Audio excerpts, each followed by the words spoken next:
प्रभु, हमें प्रार्थना करना सिखाइए। यह प्रश्न केवल उस समय के शिष्यों का नहीं, बल्कि आज हमारे दिलों का भी है। कई बार हम शब्द जानते हैं, लेकिन प्रार्थना का अर्थ नहीं समझते। यीशु ने हमें सिखाया है कि प्रार्थना सिर्फ मांगना नहीं, बल्कि परमेश्वर के साथ गहरा संबंध बनाना है। आज हमारे धार्मिक जीवन में ऐसा ही मनोभाव आ गया है, जहां हम हर कार्य केवल नाम के लिए करने लगे हैं। आज हम गिरजा तो जाते हैं, पर आत्मा से नहीं, केवल दिखावे के लिए।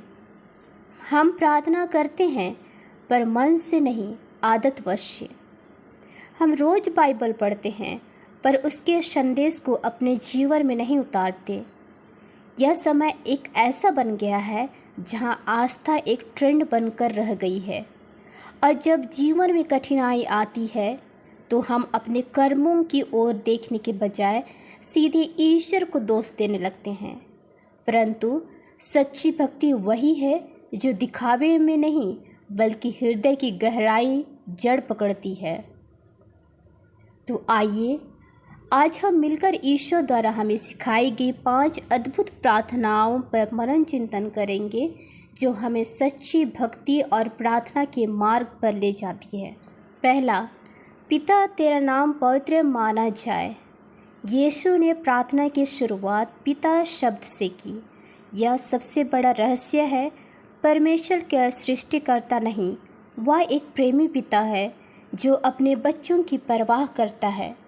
जब हम पिता कहकर बुलाते हैं, तो हम यह स्वीकार करते हैं कि हम उसकी संतान हैं। और तेरा नाम पवित्र माना जाए, हमारे जीवन के हर कार्य में उसकी महिमा झलके। दूसरा, तेरा राज्य आवे। यह हमें याद दिलाता है कि केवल इस पृथ्वी के नहीं, स्वर्ग के नागरिक भी हैं।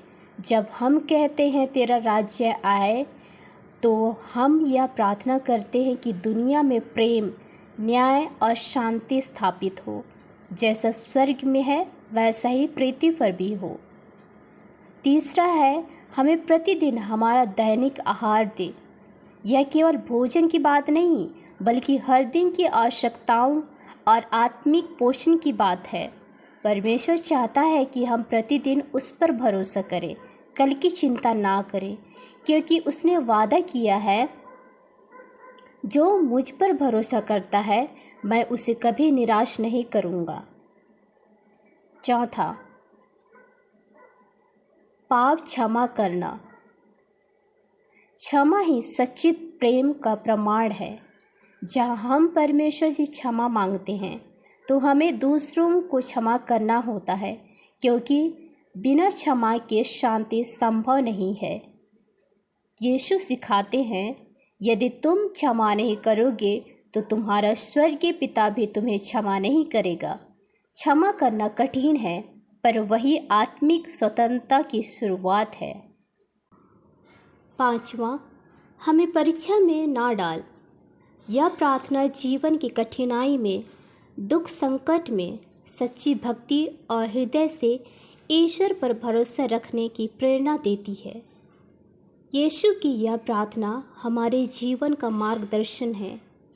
यह हमें सिखाती है कि प्रार्थना कोई रिवाज नहीं, बल्कि एक रिश्ता है।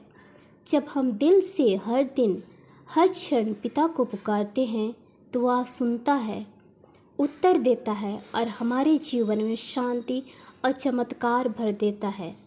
तो आइए हर दिन पारिवारिक प्रार्थना करें, ईश्वर के प्रति सच्ची भक्ति को गहराई दें और एक दूसरों के लिए प्रेम और आशीर्वाद की प्रार्थना करें, क्योंकि जहाँ परिवार मिलकर प्रार्थना करता है, वहाँ परमेश्वर स्वयं निवास करते हैं।